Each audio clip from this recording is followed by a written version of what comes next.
স্বাগত করি উঠে যায়। এই সময় বাথরুম থেকে দেখি আজকে আমরা ঈশ্বরীতা করবো, যেমন আমরা ঈশ্বরী পড়ি উত্তর প্রত্যুত্তর করে পড়বো।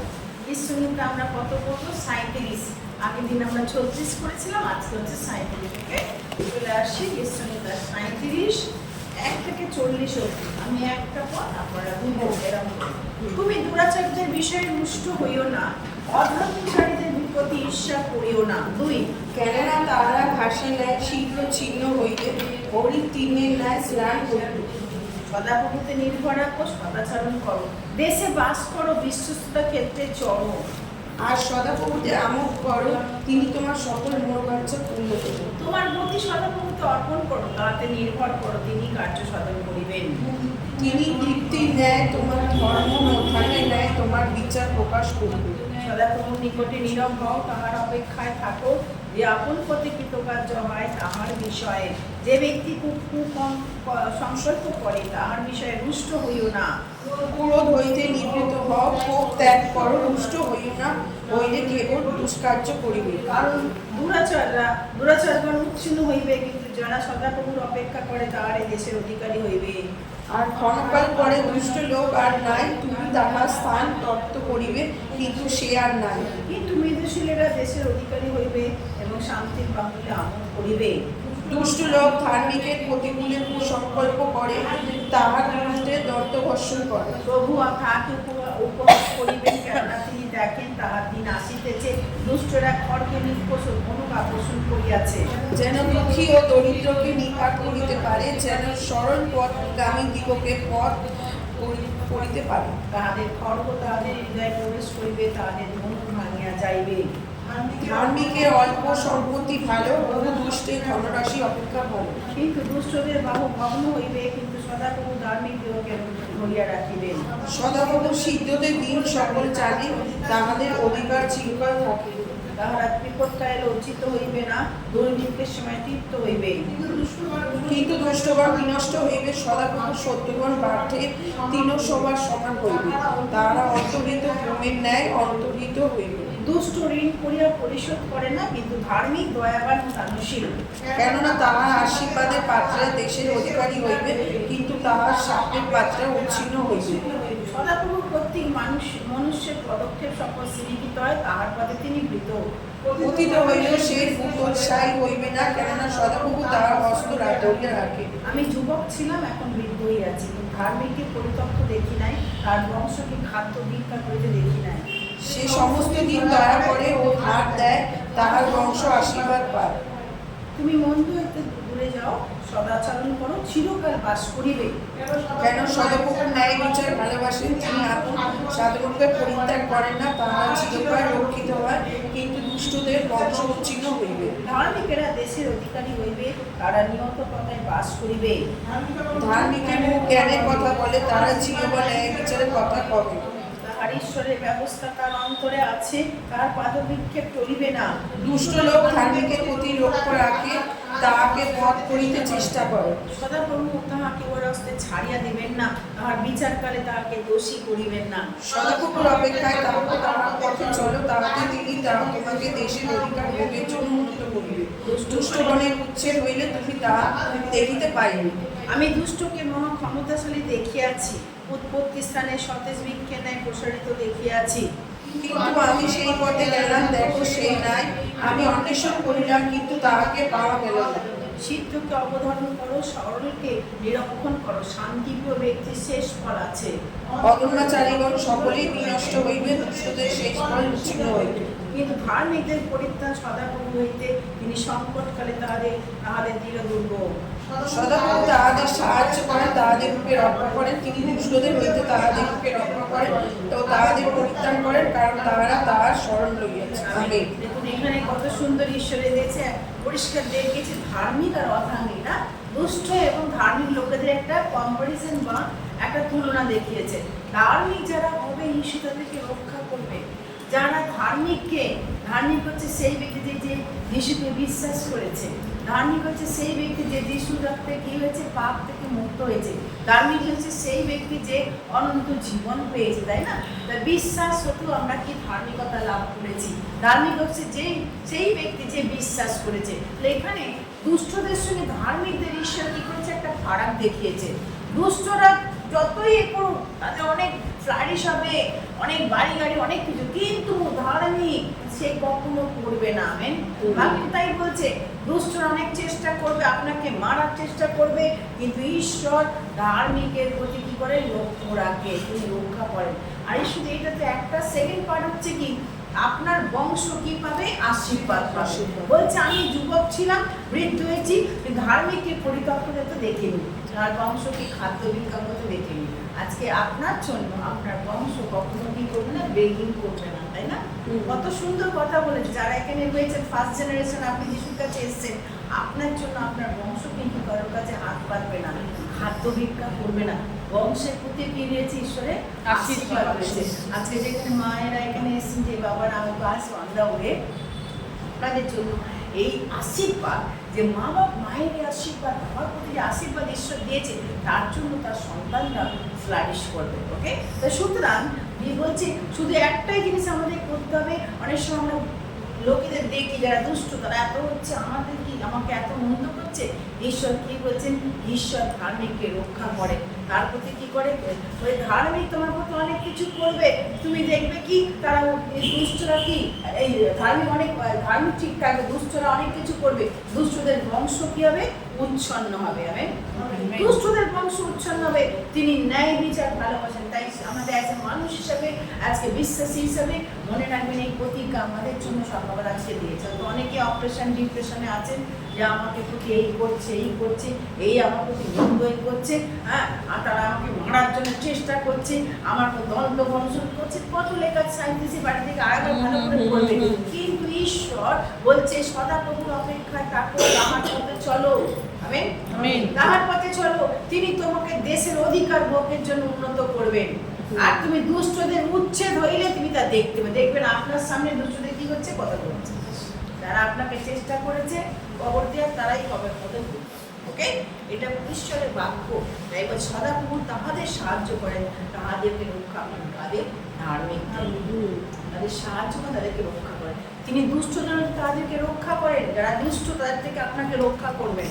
ঈশ্বর অনেক এ করছে, আপনাকে মারার চেষ্টা করছে, দোষী করার চেষ্টা করছে, কিন্তু ঈশ্বর কি করে রক্ষা করবে, কারণ দুষ্টরা দেশে থাকবে না, বিনষ্ট হবে, তাই তো, বিনষ্ট হবে। তো সুতরাং এই যে ইনজাস্টিস আমরা দেখি, ন্যায় বিচার আমরা দেখতে পাই না, ফ্যামিলির মধ্যে ন্যায় বিচার নেই, বংশের মধ্যে ন্যায় বিচার নেই, সমাজের মধ্যে ন্যায় বিচার নেই।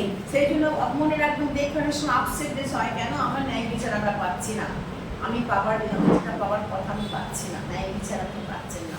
এই ঈশ্বর ন্যায় বিচার, তিনি ন্যায় বিচার ভালোবাসেন, তাই তার প্রতি অপেক্ষা করুন, তার পথে চলুন। যা হচ্ছে আপনার চোখের সামনে দুষ্টরা পড়ে যাবেন। আমেন।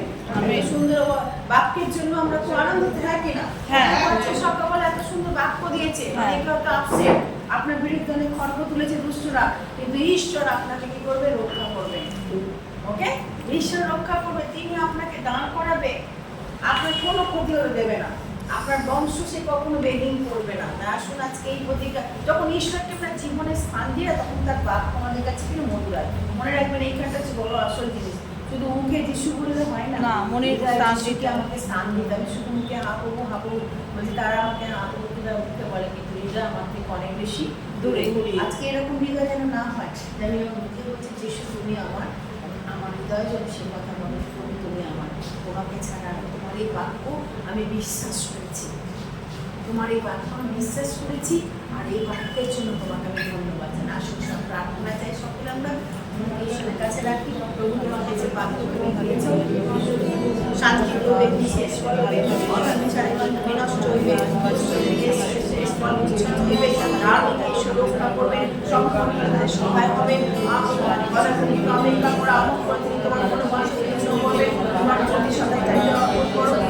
তোমার কাছে প্রার্থনা করি, ও সদা প্রভু নিকটে আমরা নীরব হয়েছি, আমরা অপেক্ষায় রয়েছি। প্রভু তুমি কিন্তু কার্যতার বিষয় আমাদেরকে জানাও, তোমার কাছে প্রার্থনা করছি, দেশের অধিকারী হবে, শান্তি পাও, আনন্দ দিবে। প্রভু আমাদের বাবা যেন প্রভু কনস্ট্যান্ট তোমার প্রশংসা করে। প্রভু দুষ্টরা অনেক চেষ্টা করেছে, ধার্মিকের বিরুদ্ধে অনেক সংকল্প করেছে, তাহার বিরুদ্ধে দ্বন্দ্ব বর্ষণ করেছে, কিন্তু প্রভু তাকে উপহাস করিবে, কেননা তিনি দেখেন যে দুষ্টদের দিন আসছে, তারা এত চেষ্টা করেও কিছু করতে পারি। তাই প্রভু তোমার কাছে প্রার্থনা করছি আজকে যে বাক্য তুমি দিয়েছো, এই বাক্য যেন আমাদের জীবনে কার্য এবং তোমার কাছে রাখলাম, তোমার করুণা আমাদের দেখতে দাও। ধন্যবাদ প্রভু যিশু, প্রথম থেকে শেষ পর্যন্ত চালনা দাও, তোমার চেতনা প্রেরণার মধ্যে আমরা চলতে পারি। সব তোমরা দিয়ে প্রার্থনা যিশু তোমার নামে চাইলাম, আমেন। आज यहोवा ने बनाया है, तो आओ मिलकर खुशियाँ मनाएं, आओ। आज का ये दिन यहोवा ने बनाया है, तो आओ मिलकर खुशियाँ मनाएं, आओ। तो आओ मिलकर हम सब नाचें, तो आओ मिलकर हम सब गाएं। धन्यवाद हो तेरा, धन्यवाद हो मैं हूँ तेरा। वो आज का ये दिन, आज का ये दिन यहोवा ने बनाया है, तो आओ मिलकर खुशियाँ मनाएं, आओ। आज का ये दिन यहोवा ने बनाया है, तो आओ मिलकर खुशियाँ मनाएं, आओ। तो आओ मिलकर हम सब नाचें, तो आओ मिलकर हम सब गाएं। धन्यवाद हो तेरा,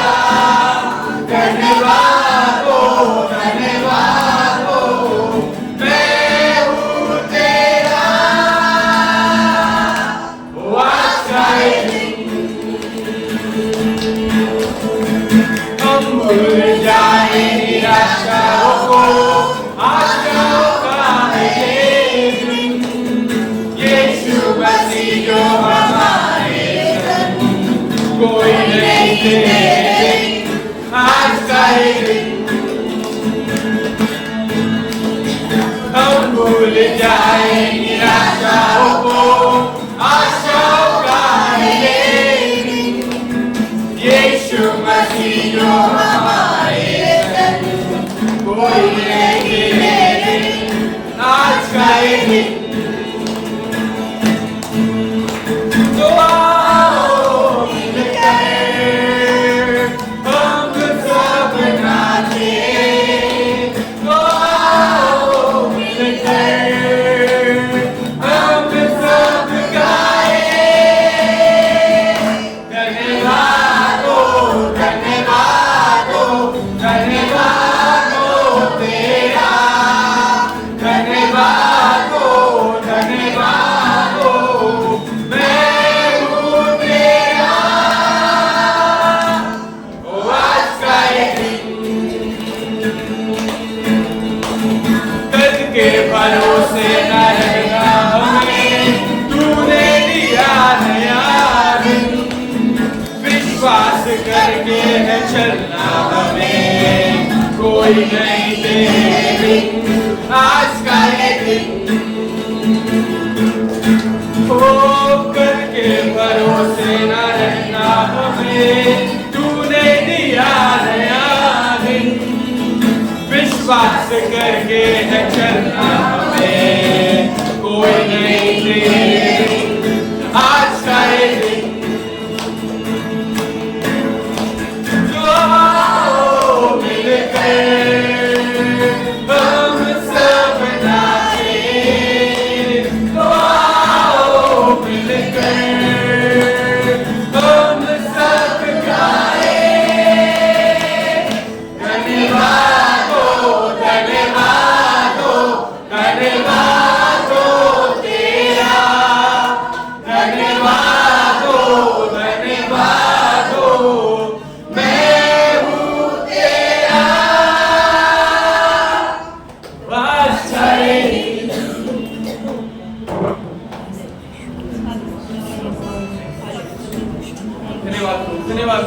दिन के लिए आपको धन्यवाद देते हैं। इस दिन को रचने वाले ईश्वर हम आपको धन्यवाद देते हैं, क्योंकि अगर आप नहीं चाहते तो हम लोग आज का दिन नहीं देख पाते। आपके दया आपकी करुणा के लिए हम आपको धन्यवाद देते हैं। धन्यवाद। बहुत से लोग को आज के दिन नहीं देख पाए, लेकिन इस नए दिन को आप सभी उपस्थित सभी को आपने दिखाया, इसलिए आपको कोटि कोटि धन्यवाद। धन्यवाद आपके नाम में ऊंचा उठे, आपको आपके नाम को धन्यवाद। धन्यवाद।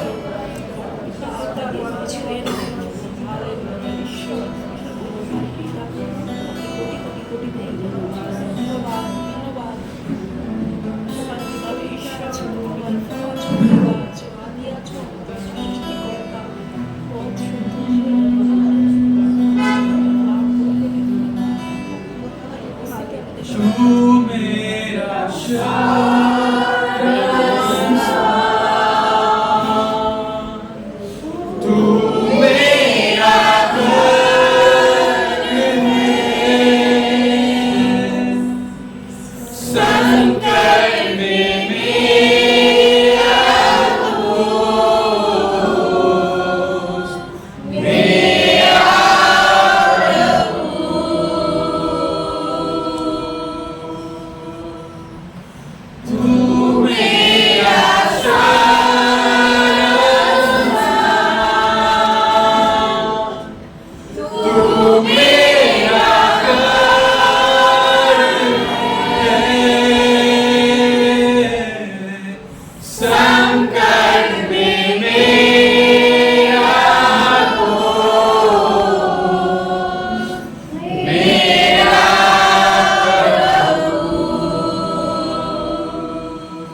सारी चीजों से मैं हूँ यहाँ, मैं हूँ यहाँ प्रभु, मैं हूँ यहाँ प्रभु, मैं हूँ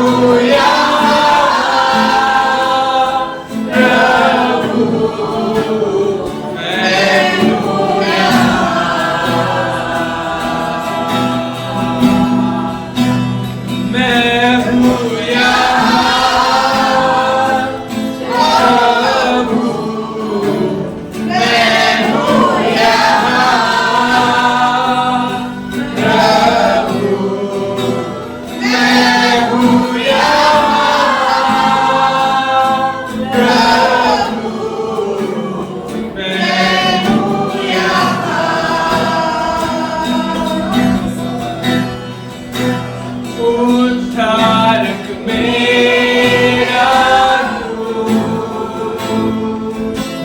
मेरी चंगाई है,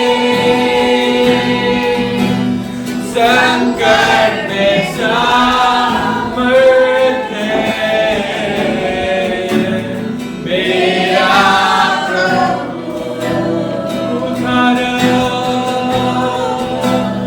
उद्धारक मेरा तू, मेरी चंगाई है, संकट में सामर्थ है मेरा प्रभु। आराधना करूं मैं पूरे दिल से, मैं तुझे ढूंढूंगा संपूर्ण जीवन से, तेरी सेवा करूंगा मेरी सारी चीजों से, मैं हूँ यहाँ। आराधना करूं मैं पूरे दिल से, तुझे ढूंढूंगा संपूर्ण जीवन से, तेरी सेवा करूंगा मेरी सारी चीजों से, मैं हूँ यहाँ।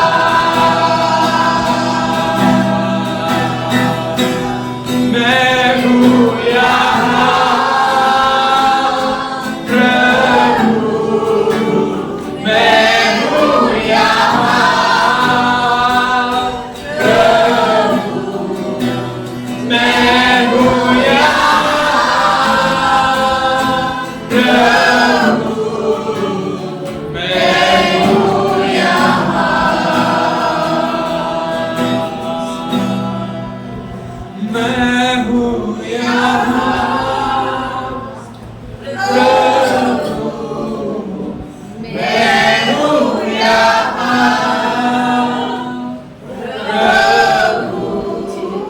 प्रभु, मैं हूँ यहाँ, मैं हूँ यहाँ यीशु, मैं हूँ यहाँ,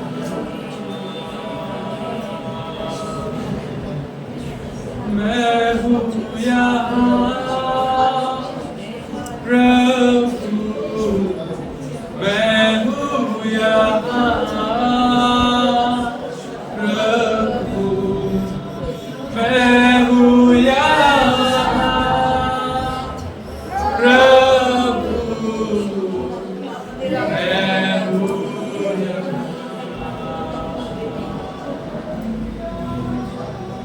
धन्यवाद धन्यवाद धन्यवाद। हम यहाँ हैं, आप मेरी आवाज को सुन लो। आंखों में दुआ है वो सुन लो, क्योंकि उत्तर देने वाले ईश्वर आप हो। प्रार्थना करें, उत्तर देने वाले ईश्वर आप हो। हम आप पर भरोसा रखते हैं कि हमारा आशा भरोसा सिर्फ आप पर ही हो, क्योंकि आपके लिए कोई काम कठिन नहीं है, आप सब कुछ कर सकते हो। जो मनुष्य के लिए असंभव हो आपके लिए संभव है।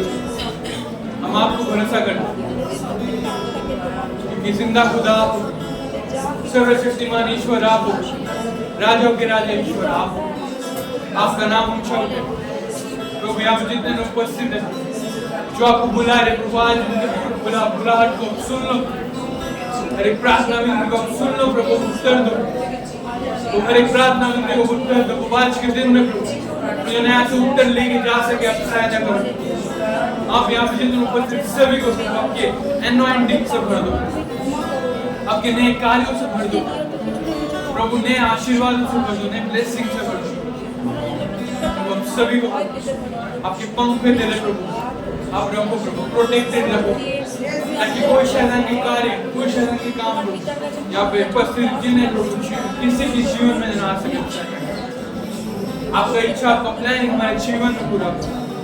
धन्यवाद, हम आपको धन्यवाद देते हैं क्योंकि धन्यवाद की योगी ईश्वर आप, प्रार्थना को सुनने वाले ईश्वर आप, सर्वशक्तिमान ईश्वर आप, दया कृपा देने वाले ईश्वर आप। हम आपको धन्यवाद देते हैं, आपके नाम से ऊंचा उठाते हैं। यहाँ पे जितने लोग उपस्थित हैं और एक बार मैं सभी को आपके हाथों में देता हूं, आप सभी को आप देखना, सभी के साथ रहना।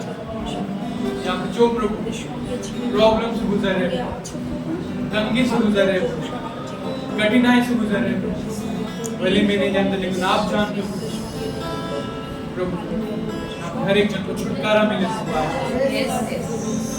हर एक के जीवन में आपके डिलीवरेंस आ सके। जो बीमार है उनको चंगाई मिले, आने वाले समय जो वचन लोग सुनेंगे, वचन सुन के प्रभु यहाँ जितने लोग उपस्थित हैं प्रभु, उनके हर एक हृदय में आप बात करना, सुने ना प्रभु, मुझे आपके प्रभु वचन को प्रभु इस प्रभु ब्रह्मांड में फैला सके। आप सहायता आप हर एक आशीष करो जीवन में, नए अपने कार्य को, नए ब्लेसिंग, नए दरवाजों को प्रभु खोल। धन्यवाद, विश्वास है प्रभु आपकी हर एक प्रार्थना सुना है। प्रार्थना यीशु आपके सामर्थ्य नाम से।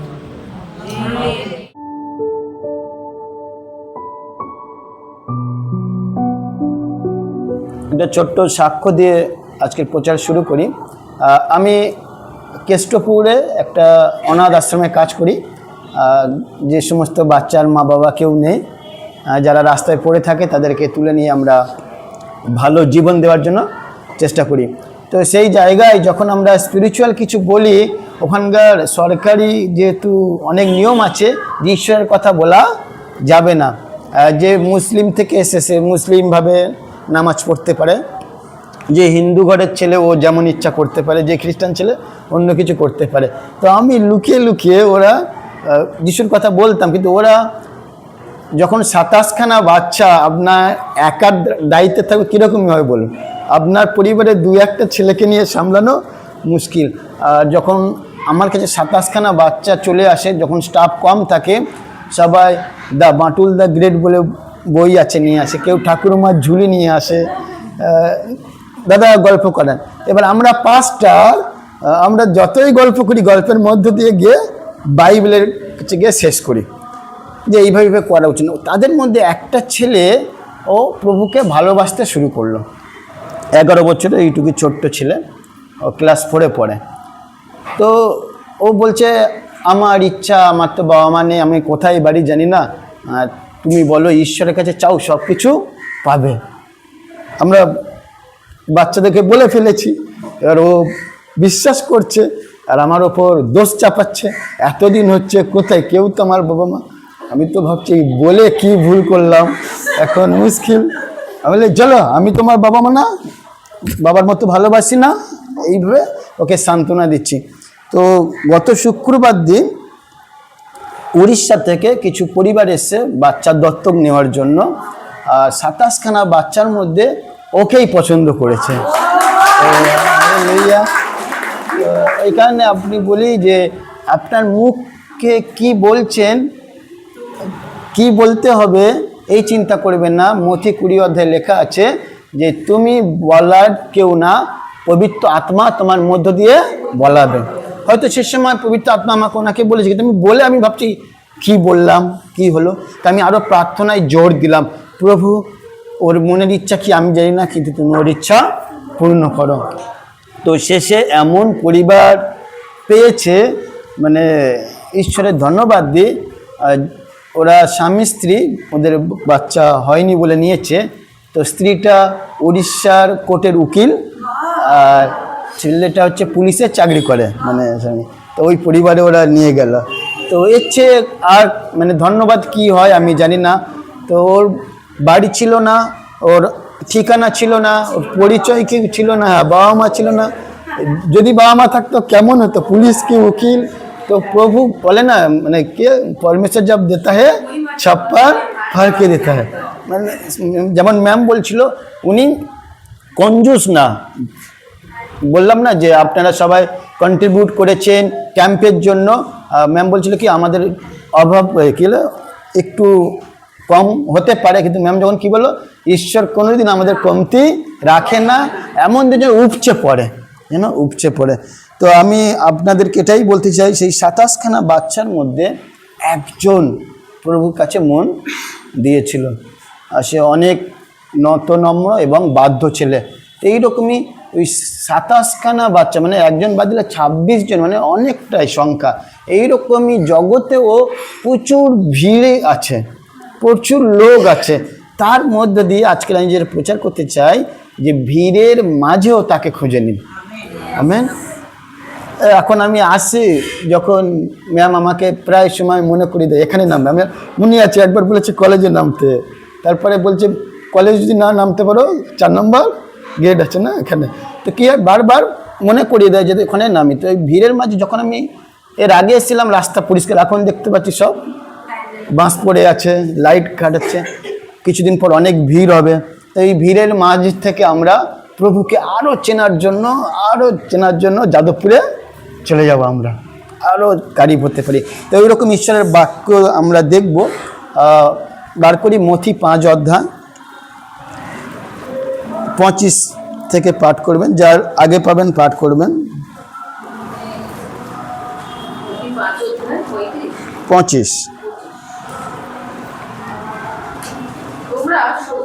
তোমার শত্রু যদি তোমার বিরুদ্ধে মামলা করতে চায়, তবে আদালতে নিয়ে যাওয়ার সময় পথেই তার সঙ্গে তাড়াতাড়ি মিটমাট করে গেল। সরি বলছেন আমার মথিটা মার্ক 5 অধ্যায় 25, সরি আমি বলতে ভুল করলাম, মার্কের 5:25 আমি পড়ছি। আর একটি স্ত্রী লোক 12 বৎসর অবধি প্রদর রোগগ্রস্ত হইয়াছিল, আর অনেক চিকিৎসার দ্বারা বিস্তর ক্লেশ ভোগ করিয়াছিল, এবং সর্বস্ব ব্যয় করিয়া কিছু উপশম পায় নাই, বরং আরও কি হয়েছিল, পীড়িত হইয়াছিল। তো আমরা জানি যে আমাদের জীবনে যখন কিছু ঘটে যায়, কোনো কিছু বিপদ ঘটে, হঠাৎ অসুস্থ হয়ে যায়, প্রথমেই আমাদের ডাক্তারের কথা মনে পড়ে। কিন্তু প্রভু যীশু খ্রিস্ট যে ডাক্তারদেরও ঊর্ধ্বে, আমরা প্রার্থনা করি না রাজাদি রাজ, প্রভুদের প্রভু, সর্বশক্তিমান, তিনি সব কিছু করতে পারে। যখন এখানে আরাধনা হচ্ছিল বা ম্যাম যখন লিড করছে, বলছিল কি উনি বোবাকে কথা বলার শক্তি দেয়, খঞ্জকে চলার শক্তি দেয়, অন্ধকে দৃষ্টি দেয়। তার কথা ভুলে গিয়ে আগে আমরা চলছো অ্যাম্বুলেন্স ডাকো, গাড়ি ডাকো, নিয়ে যায়। কিন্তু ওগুলো আছে, কিন্তু প্রথম আমরা প্রায়োরিটি কাকে দেব, ঈশ্বরকে, যেন প্রার্থনা। তো এইখানে কি হয়েছে, মহিলা প্রথমে প্রায়োরিটি কাকে দিয়েছিল, ডাক্তারকে, ঈশ্বরকে দেয়নি। এবং কি ডাক্তার দেখানোর পর ওখানে লেখা আছে যে তারপরেও যে যা বলছে যে আপনি আরজি করে না এনআরসি নিয়ে যাও, এনআরসি না মেডিকেল কলেজে নিয়ে যাও, মানে যত কলকাতা বড় বড় আছে, হচ্ছে না ব্যাঙ্গালোরে নিয়ে চলে যাও। এবং ব্যাঙ্গালোরে যেতে অনেক খরচা ধরানো হচ্ছে, ও কি করলো, সমস্ত জায়গা বিক্রি করে, বলছে সর্বস্ব, মানে যা ছিল সব বিক্রি করে যা অর্থ হয়েছিল সেটা নিয়ে ডাক্তার দেখাতে গেলেন। আমার মনে হয় অনেক বড় বড় ডাক্তারদের সঙ্গে তিনি মিট করেছিলেন যাতে আমার রোগ ভালো করে দিন। কিন্তু ওখানে লেখা আছে যে তিনি সর্বস্ব ব্যয় করিয়াও কিছু উপশম হয়নি, উল্টে মানে আরও পীড়িত হচ্ছে, মানে দুর্বল ছিল আরও দুর্বল থেকে দুর্বল। যদি দিনের পর দিন দুর্বল থেকে দুর্বল হয়, দুর্বল থেকে দুর্বল হয়, এখানে যে থিম আছে এইখানে আমরা উঠতে পারবো? বলছে এ সমান জায়গা না, উচ্চস্থল মানে অনেক উঁচু। যারা পাহাড়ে গেছো দেখবে একটুখানি, এখানে যত কিলোমিটার হাঁটো কষ্ট না, ওখানে একটু বেশি হাঁটলে কষ্ট। তাই দাউদ বলছে কি, আমি যখন মৃত্যুর চার উপত্যকা দিয়ে হাঁটবো অনেক উঁচুতে, তখন আমি অমঙ্গলে ভয় করব। কে সঙ্গে আছে? ঈশ্বর সঙ্গে আছে। তো এইখানে দেখুন, এই এমন একটা রোগ যে রোগের জন্য একটা স্ত্রী, আপনারা জানবেন একটা লজ্জার বিষয় থাকে, এবং লেবীয় পুস্তকে এর খুব সুন্দরভাবে ব্যাখ্যা করেছে যে চার্চে যাবে না, একটা ঘরে বন্দি থাকবে, বস্ত্র ধৌত কি পরিষ্কার পরিচ্ছন্ন করবে, পরিবর্তন করবে, চেঞ্জ করবে, নানা রকম বিষয় আছে। এবং যেন ওই রোগ আমার হয়েছে, আর আমি যদি এই জায়গা স্পর্শ করি, এনাকে স্পর্শ করি, ইনিও অসুচি, আমি তো অসুচি আছি, উনিও অসুচি। তো ওই রোগের যে স্ত্রী লোক, ওখান থেকে বাঁচার জন্য উনি বিভিন্ন ডাক্তারের কাছে গিয়েছেন এবং কি সর্বস্ব ব্যয় করেও গেলেন। কিন্তু 27 পদে বলছে কারোর না কারোর কাছ থেকে উনি কি করলেন, পড়ুন একজন শুধু 27 পদ। সে যিশুর বিষয়ে শুনিয়া ভিড়ের মধ্যে তাঁর পশ্চাৎ দিকে আসিয়া তাঁর বস্ত্র স্পর্শ করিল। তাই আজও আমাদের সমাজে আশেপাশে যেমন আপনারা বলছেন প্রতিবেশীকে আমি যখন ঈশ্বর বলছে ভালোবাসো, প্রেম করো, তাহলে ওদের জন্য কি করব, আমরা প্রার্থনা করব আর যিশুর নাম পরিচয় করিয়ে দেব। এইখানে দেখুন, এত ডাক্তার দেখিয়ে লোক যেখানে যেতে বলে সেখানে গিয়েছে, নানা রকম করেও তিনি চিকিৎসা পায়নি, শরীর সুস্থতা হয়নি। কিন্তু শেষে কারোর কাছ থেকে উনি শুনেছেন যে যীশু খ্রিস্ট এসেছেন, তাই ভিড় হয়েছে, আর উনি ভাবলেন সমস্ত কিছু করেছে, হোক না শেষবার একবার অন্তত যায়। অনেকজন, আপনারাও অনেকজনকে টেস্টিমনি দেওয়ার সময় বলেন যে অনেক কিছু করেছেন, একবার চলো না চার্চে, একবার চলো চার্চে। কিন্তু আমাদের ঈশ্বর কি বলছে, ডাক্তার যেখানে বলছে আর হবে না, বলছে শেষ, সেখান থেকে ঈশ্বর শুরু করেন। আর এখানে দেখুন কি সুন্দর লেখা আছে, উনি ভাবলেন আমি যদি এই ভিড়ের মধ্যে গিয়ে যিশুর বস্ত্র স্পর্শ করি আমি কি পাবো, সুস্থ পাবো। 28 পদে বলছে কেননা সে কইল আমি যদি কেবল তাঁর বস্ত্র স্পর্শ করি তবেই সুস্থ হব। বিশ্বাস দেখুন, আপনাদেরও বিশ্বাস করা উচিত যে আমি আজকের মণ্ডলীতে যাব আর আশীর্বাদ পাবো, আশীর্বাদ নিয়ে আসবো, যেন বচসা না করি, ও পাস্টার এরকমভাবে বলে গেল, ও ম্যাম তো আমার সম্বন্ধে বললো খালি এখান থেকে, এরকমই না। এখানে যেটা লেখা আছে ওটা আমরা বলি। বাক্য বলছে কি ধার, মানে ধার আছে, এদিকে চালালেও কাটবে, এদিকে চালালেও কাটবে। তো আপনারা পজিটিভলি নেবেন যে দেখুন এই ভিড়ের মধ্যেও ঠিক গলে গেলে, যখন আপনারা ট্রেন ধরেন দেখবেন হয়তো আপনারা যে স্টেশনে নামবেন অনেক ভিড় আছে, কি করেন, দাদা সাইড সাইড দিন ঠেলে টুলে ঠিক গেটের কাছে চলে আসেন, কারণ আমাকে নামতেই হবে। তো এইরকম আমার কাছে যিশুর কাছে যেতেই হবে। এই মহিলা ভাবলো, অথচ আপনি যখন ট্রেন যাত্রা করছেন সুস্থ আছেন বলে যেতে পারছেন, এ তো অসুস্থ, একদম অসুস্থ, দুর্বল হয়ে পড়েছে, তাও সে পা টেনে টেনে হোক, অনেক কষ্ট করে হোক, প্রভু যিশুর কাছে পৌঁছাবেই, এটাই তার মনের ইচ্ছা। আর যখন গেল আর যখন বস্ত্র স্পর্শ করলো আর তখনই সুস্থ পেল। তাই আজকের বিষয়ে ভিড়ের মধ্যেও আপনি তাকে চিনেন। আর কদিন পরে তো কলকাতা শহর করে সানাই বাজতে শুরু করবে, বিয়ের সানাই না, ঠিক আছে, কান পাতা যাবে না, গ্রাম থেকে, গ্রামান্তর থেকে, শহর থেকে, রাজ্যের বাইরে থেকে সব লোক চলে আসবে। ভিড় এত, মানে যেটা 10 মিনিটের রাস্তা বাসে উঠবেন যে কত মিনিট ধরে যাচ্ছে তো যাচ্ছে। তো এই ভিড়ের মধ্যেও আপনারা এবছর ক্যাম্প করছেন, খুব ভালো যে আমরা তাকে খুঁজে পাবো সেই জায়গায়, আর আরও আত্মার উপস্থিতি অনুভব করব, আমাদেরকে ঈশ্বর অ্যানাউন্টিং করবে, আপনারা সবাই যাবেন, আরও আশীর্বাদ প্রাপ্ত হবেন। আর আপনারা যারা যাবেন না, যারা গিয়েছেন এসে ওদেরকেও এত ভালো লাগবে, আপনি মনে করেন ওই দিনটা যেন আবার তাড়াতাড়ি আসুক, এরকম। আমিও আগে যেতাম না ক্যাম্পে, কিন্তু যখন গিয়েছি যেন প্রতি বছরই যেতে চায়। তো এইখানে শুনুন, তো ও বস্ত্র যখন স্পর্শ করলো তখন সঙ্গে সঙ্গে ডাক্তারের মেডিসিন দেওয়ার সাথে সাথে হয় না সুস্থ, কিন্তু এমন একজন ডাক্তার যিনি জীবন দেওয়ার মালিক, তার বস্ত্র যখন স্পর্শ করলো এইভাবে, আর তখনই তিনি কি হলেন? সুস্থ হলো।